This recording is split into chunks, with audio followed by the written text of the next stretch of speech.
seru bareng Ica. Hari ini kita bakal ngebahas topik yang seru dan menarik nih. Dan jarang banget kita sadarin. Tema hari ini itu tentang ekonomi geografi dan mengapa lokasi itu menjadi tempat segalanya. Hari ini aku nggak sendirian. Hari ini aku bakalan ditemenin sama dua narasumber kece, yaitu Anas dan Haza. Halo semuanya. Halo. Oke, langsung aja ya. Kita mulai dari pertanyaan mendasar nih. Menurut kalian, kenapa sih lokasi itu penting banget untuk usaha? Nah, jadi gini, kenapa lokasi itu sangat penting untuk kita membuka suatu usaha? Karena kita harus menentukan dulu terlebih awal target kita itu mau kemana. Misalnya nih, kita mau buka coffee shop di sekitaran kampus. Otomatis target konsumen kita itu adalah mahasiswa atau Gen Z lah ya, kaum anak muda yang suka nongkrong itu bisa sebagai target usaha. Nah, selain itu, lokasi itu juga mempengaruhi aksesibilitas. Jadi kalau misalnya tempat usahanya gampang dijumpai oleh orang-orang, otomatis tempat usahanya jadi lancar dan produknya juga laku. Nah, selain itu juga kalau misalnya ada tempat usaha yang meskipun makanannya enak atau murah gitu, tapi kalau lokasinya nggak strategis, tetap kalah saing sama yang tempat usaha lokasinya strategis. Oke, wah benar juga ya. Kadang juga kita mikirnya cuma soal produk doang nih. Padahal kan tempat juga punya peran besar ya untuk kita. Nah, kalau dari sisi geografi nih, lokasi itu bisa jadi dibagi berapa jenis sih untuk menurut kalian? Jadi, lokasi itu yang pertama itu adalah lokasi absolut. Nah, lokasi absolut itu biasanya dilihat dari titik koordinat geografisnya. Nah, sedangkan dalam ekonomi kita menggunakan yang namanya lokasi relatif, di mana lokasi ini itu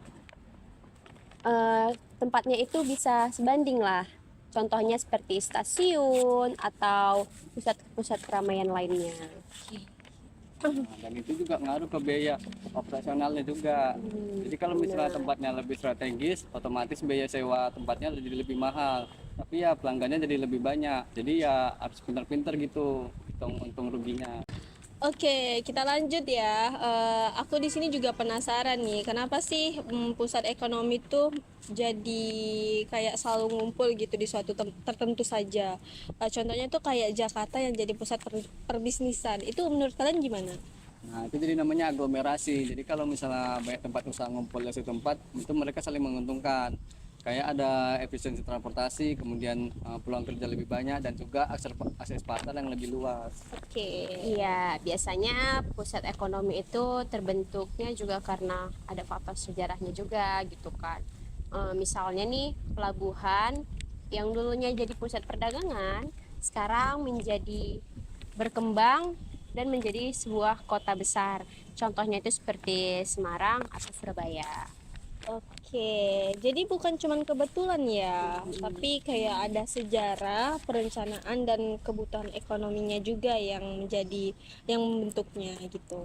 Nah, itu juga menjadi alasan kenapa banyak orang lebih memilih tinggal di kota-kota besar.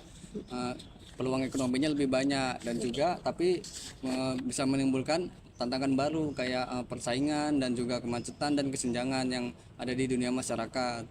Oke, gitu. Oke, kita masuk ke poin terakhir nih tentang distribusi sumber daya. Ini seru banget nih karena kan kadang kita juga nggak sadar ya barang yang kita beli itu datang dari jauh banget. Kok bisa ya? Itu menurut kalian gimana? Nah, itu karena sumber daya tadi itu nggak merata. Kan kita kan distribusi ini intinya adalah perjalanan yang panjang. Misalnya nih seperti baju yang datangnya kita nggak tahu dari mana, handphone yang mungkin saat ini teman-teman yang dengarkan podcast ini handphone itu dari mana asalnya kita kan nggak tahu tuh.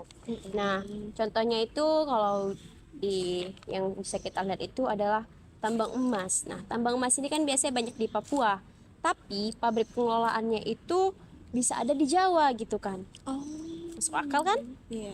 Nah, kadang kita berpikir, kok bisa ada di Jawa, ada pabrik tambang emas ya, sedangkan penghasil terbanyaknya itu lebih banyak di Papua gitu kan. Iya. Nah, itulah adanya perjalanan panjang tadi untuk distribusi itu, biar supaya sistem ini sistem distribusi ini tuh lebih efisien gitu. Oke. Nah, jadi distribusi itu juga bergantung banget sama infrastruktur yang ada. Jadi kalau misalnya jalan raya atau pelabuhan tuh berfungsi dengan baik, otomatis distribusinya juga lancar. Tapi kalau enggak ya bisa memakan waktu dan juga biaya yang lebih banyak. Oke. Berarti lokasi lagi-lagi punya peran besar ya untuk kita, dari mulai distribusi, produksi, dan konsumsi. Nah, betul. Bahkan dalam perdagangan global, negara yang punya pelabuhan besar biasanya punya peran ekonomi yang kuat karena mereka bisa jadi pusat distribusi dunia. Nah, udah gitu juga karena perdagangan global ini tuh sudah ada di mana-mana gitu kan. Kita juga kadang melakukan ekspor impor kayak gitu.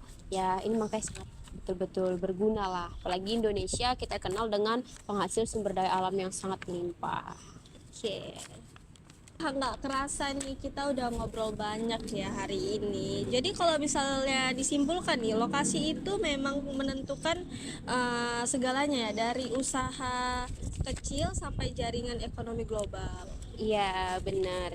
Jadi mulai sekarang coba deh kita lebih peka sama posisi dan lokasi.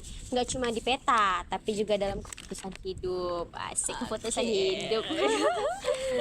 Betul banget. Jadi kalau keputusan dalam memilih tempat usaha itu juga berpengaruh dalam keberlanjutan usaha tersebut. Iya, benar. Oke. Bukan keputusan hubungan ya? Ya, bukan.